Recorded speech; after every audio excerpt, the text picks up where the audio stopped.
Charlie, tomorrow's game at Chelsea about against Wolverhampton Wanderers. Big game.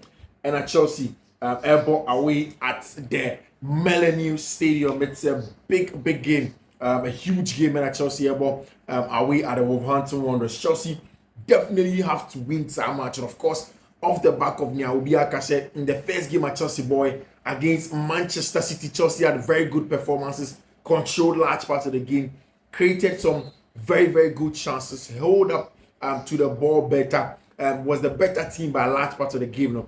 Now, almost everybody is in agreement. If you are going to play against Wolverhampton Wanderers, then Chelsea should have the capacity to control the game, not just to control the game, but to go ahead and then win some match at Chelsea and Wolverhampton Wanderers. But of course, whether or not Chelsea will be able to win, it's a different conversation because Wolves have beaten Chelsea. They are in the last 3 games, how many Chelsea are, but they are beating Chelsea, all of them. So it means that this game is really going to be a difficult one. And so Gary O'Neill, Wolves one manager, friend of Gary O'Neill, he is an excellent manager, one of the best tactically astute managers in the English Premier League. So you know that it's not going to be an easy game for Chelsea. But do Chelsea have what it takes to make sure they beat, God willing, tomorrow? Wolves at the Molineux, a difficult ground. God willing, tomorrow at the Molineux, a big one under a new manager. Of course, Pedro Neto going back to his old ground again. And Enzo Maresca did say, he said, Pedro Neto may not start that game or not. He may get some minutes later. But then Joao Felix looks to be possibly, or say physically, Joao Felix seems to be very fit, seems to be ready for China game at Chelsea against Wolverhampton Wanderers. Of course, I'm giving you all the breakdown analysis, tactical analysis of how Chelsea game over the Wolverhampton Wanderers no ever cup in their away over. Of course, a difficult, arduous contest that awaits Chelsea at the Molineux. Of course, definitely when Chelsea secure my first victory this week against Severity in the conference of floor. Of course, a very good playoff game. 2-0 Maresca team episode will keep some momentum, and very important going into the next round of games. But Chelsea have some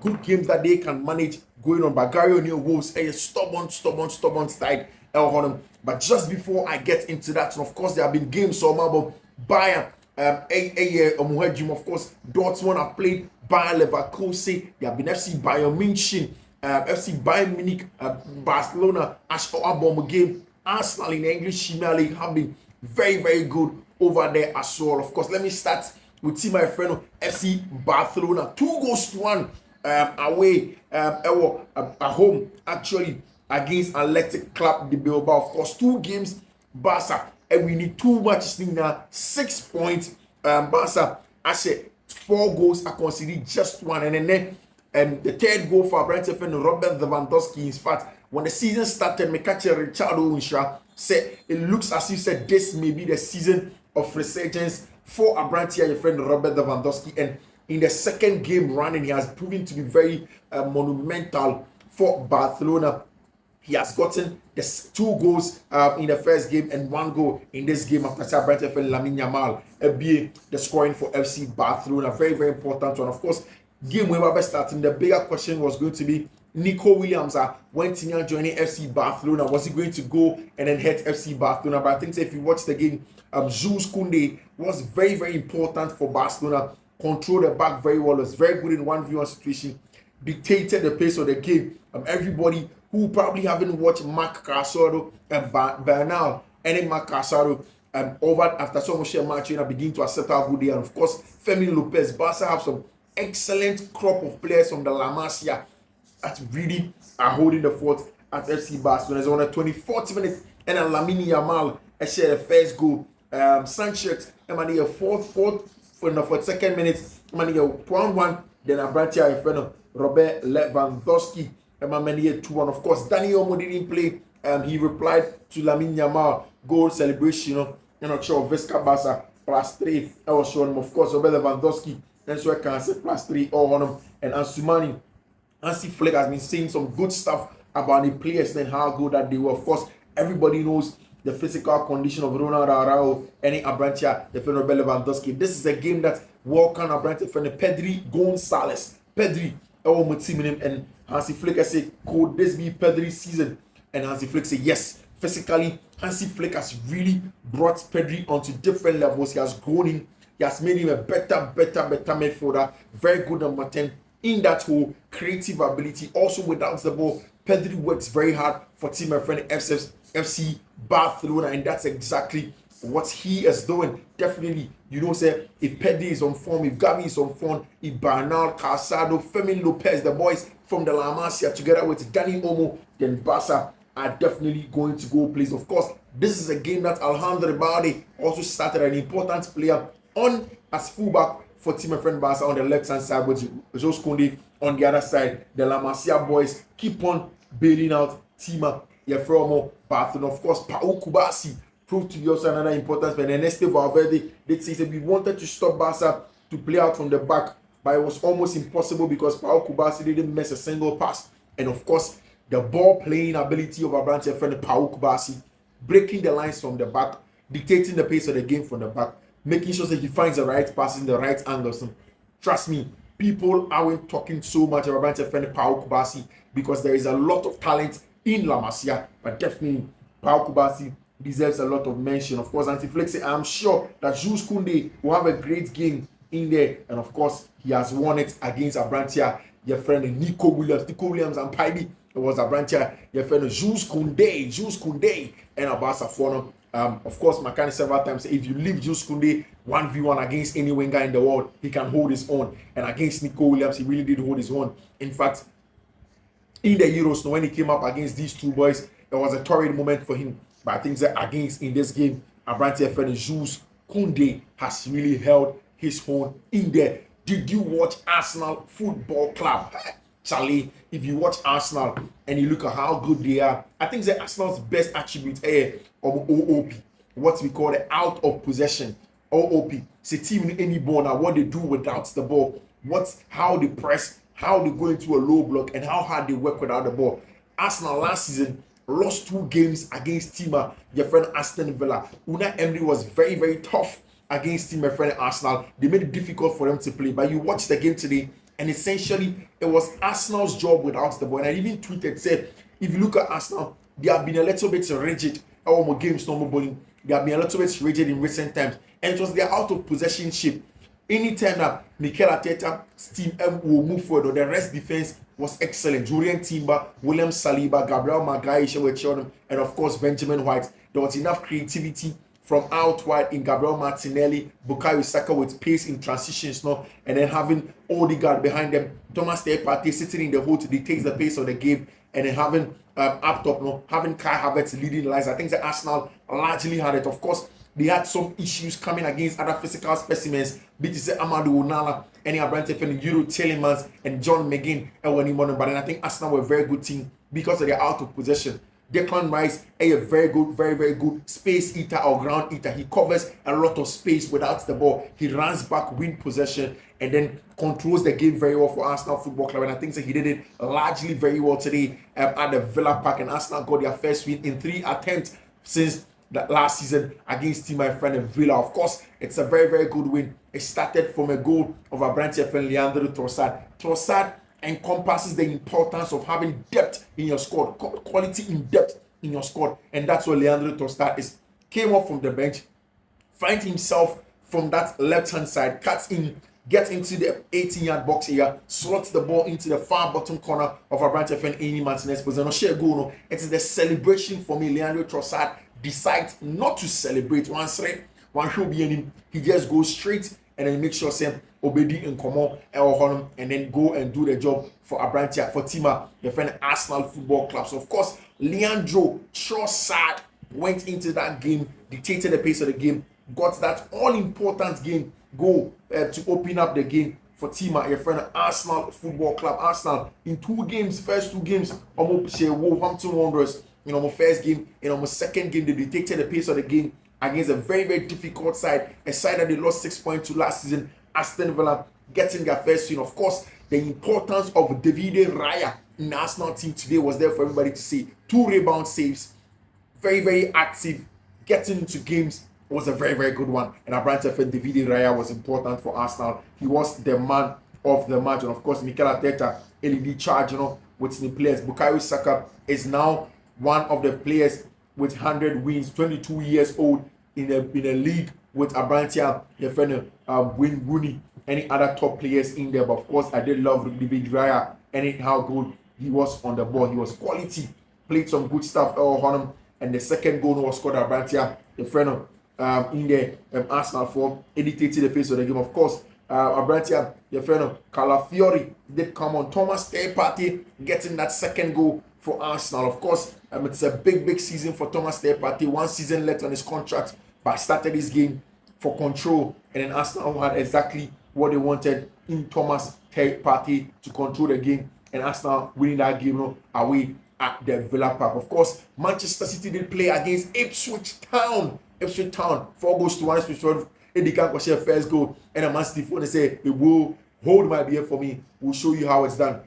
4 goals. Ellen Haaland continues his record by scoring against all of the Premier League teams that he has played against in the English Premier League. He has scored against them. And I'm Brent friend Ellen Haaland, also a Jumano, Emma Tima, a friend of Manchester City, Arsenal, Manchester United did go away to go and play at the MX, and I said the American Stadium was a difficult game for them. Largely, Manchester United out of possession shape has been better, but I think that the bigger issue is in controlling of games.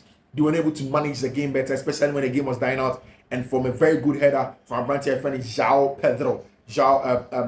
Pedro, a header ball here to Emma Tima, the friend of Brighton and Hove Albion, in your almost second win of the season. Also, first one against Everton, and also lost against Tottenham Hotspur. They are winless in the season. Everton Football Club winless in the season as it stands now. So we wait to see how it is going to go on for other clubs in the English Premier League. I'm watching a Chelsea match on and I'll do the pre-match tactical preview for you here on Fiifi-Manfred on YouTube. If you're not subscribed to the channel, subscribe to the channel now and turn on notification. It's imperative. Subscribe to the channel now and turn on notification. Share the link. Thank you very much. Thank you very much. Enjoy the analysis. I see. Of course, I was telling you, say Chelsea first game of boy was that big one against Severity, a Conference League playoff game, and Chelsea boy with this almost from a second choice team. People had a lot of issues, but the most important things that Chelsea team share. So one shares our post-match analysis now. It's in the videos of the last few days. Me the post-match analysis here.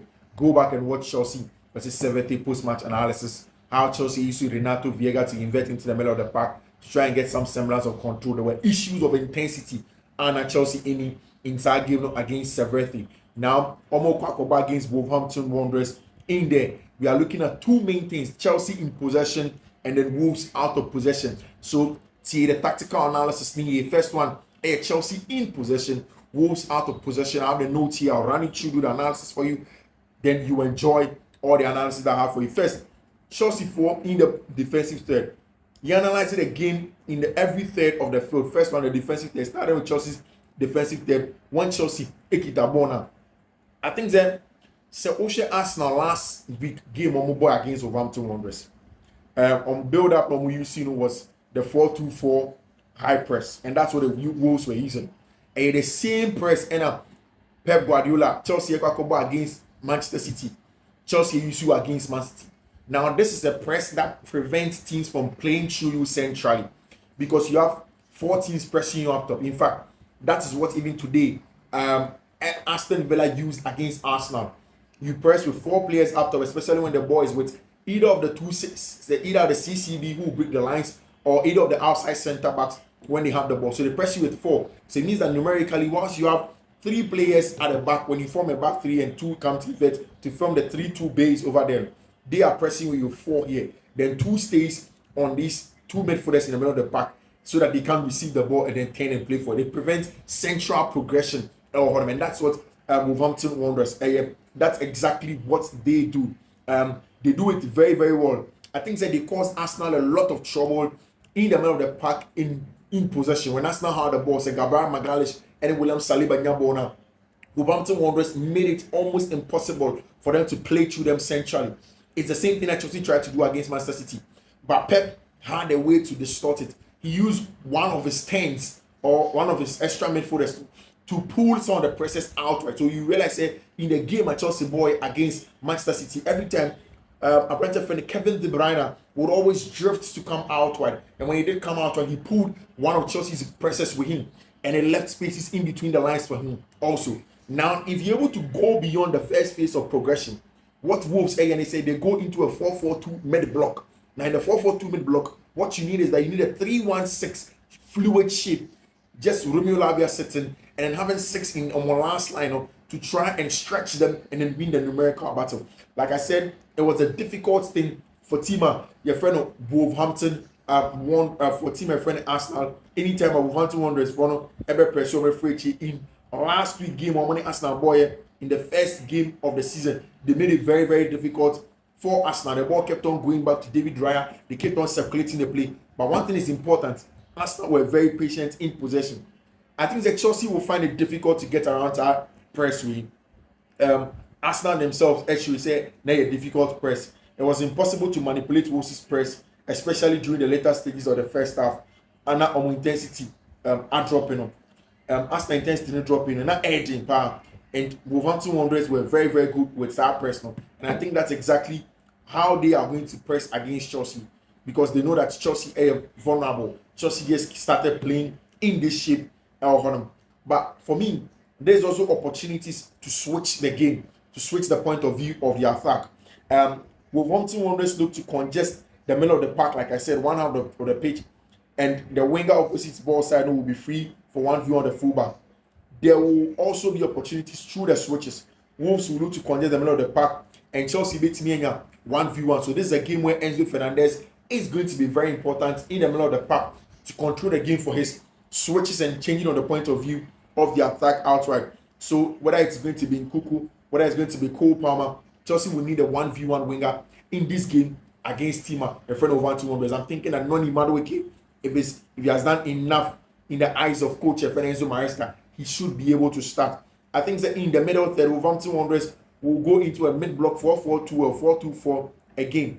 That jumps into a high press at times in certain triggers, mainly when the ball is closer to the touchline. The ball is closer to the touchline in the wide area, then definitely they will jump. They want to close you in there and they win the ball from there and turn it over. They do sit off while being very compact in central areas in the 4-4-2 mid-block. Like I said, Chelsea will be able to create attacking chances by playing around Wolves' block. So in cases like this, you are preventing from having central overload, central progression.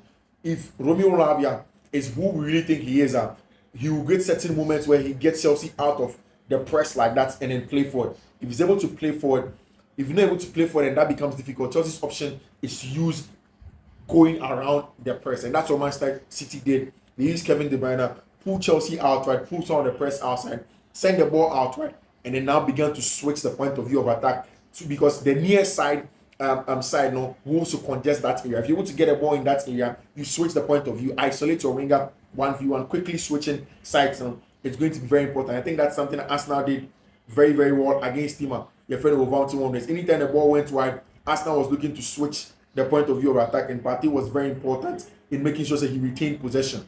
The switching was so important for team my friend Arsenal Football Club to leave your fullbacks 1v1. Now in the attacking third, now this is how I expect the game to go about. Wolverhampton Wanderers will set Utimi go through the first phase of progression. You go through the middle third and you come to the attacking third. That their defensive third. What Wolverhampton Wanderers now do is that they allow you have the ball. They sit in a 4-5-1 compact block right in front of their box or home. That's what they do. And very difficult to penetrate. Chelsea will have to be generally resort to crosses from the half spaces. That's how Arsenal SJ on open and run. Crosses from the half space will be very important. Seko Palmer Ekatin about the half space. The cross from there. But in this crosses, you need a box presence in the box. And Chelsea do not have a box presence. Vitosime Enyambai. How are they going to get somebody to get on the end of this? But one of the things that they can also do is that Chelsea in this area can overload the wide areas and then use a cut back in there. Now, if you're not able to use the half space crosses, because it is a 5-4-1, you go into a 3-1-6 in there. And in the 3-1-6 in the last third, you win the numerical advantage. You pin them with very good counter press and a recycle possession with half space crosses, with cutting the ball back, which is very, very important. Kai Havertz's goal was from a half space cross in there, and that's how Arsenal were very good. Yes, Wolves shape in a scenario below 4-2-4 without the ball, difficult for you to deal with them away. I think that this game will also come down to the individual brilliance of the Chelsea team and how they can manage the game as the game travels and how the game goes later on. How Chelsea can keep the intensity.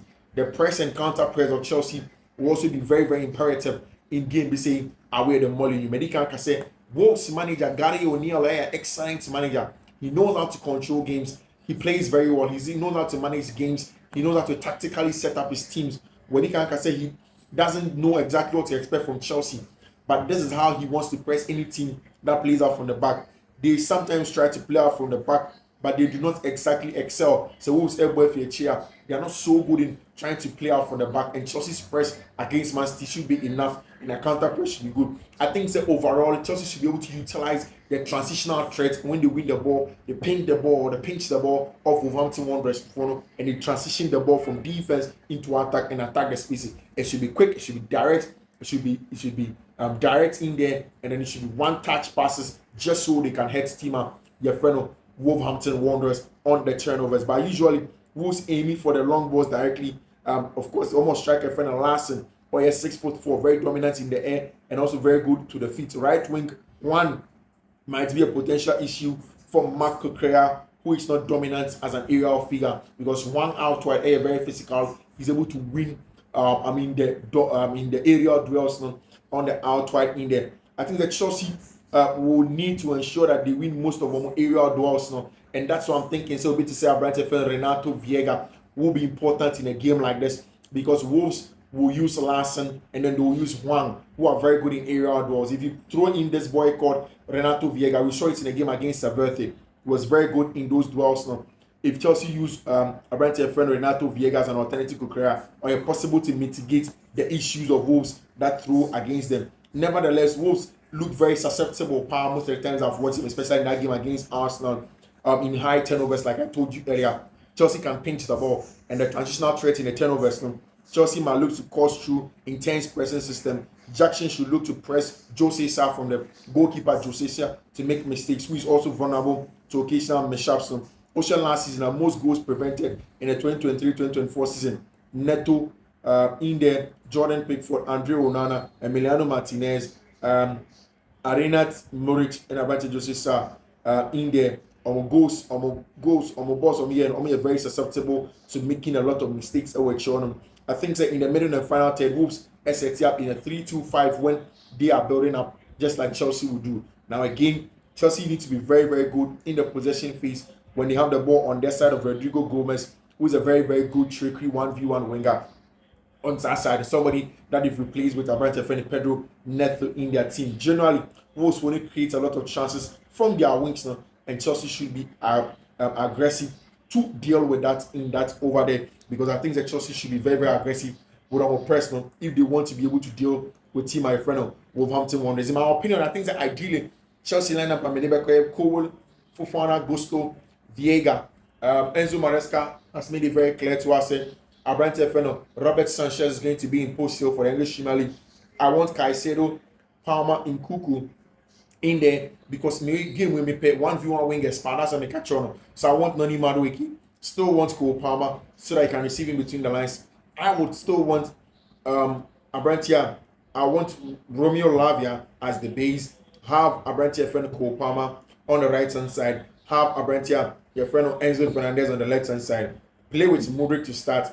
Madueke to keep the weight on the right hand side, and then go in with Abrantia friend Nicolas Jackson leading the lines of Chelsea Football Club. I think that this game is very difficult, but Chelsea has what it takes to manage and win this game. I think Chelsea will create most of them chance from transition. I don't think the team is yet proficient enough to break down a robust low block bit to say Wolverhampton Wanderers. Palmer to provide the penetration in the final third. Madueke threat from flanks and Kuku movement into the box and end product, and Viega defending from direct balls into Larson and then Huang. I think it's a tough game, but Chelsea I'll take your more chances in transitions that they should be able to win this one. I mean, I'm watching now. We'll bring you the post-match analysis Fiifi-Manfred on YouTube. Thank you very much for choosing us.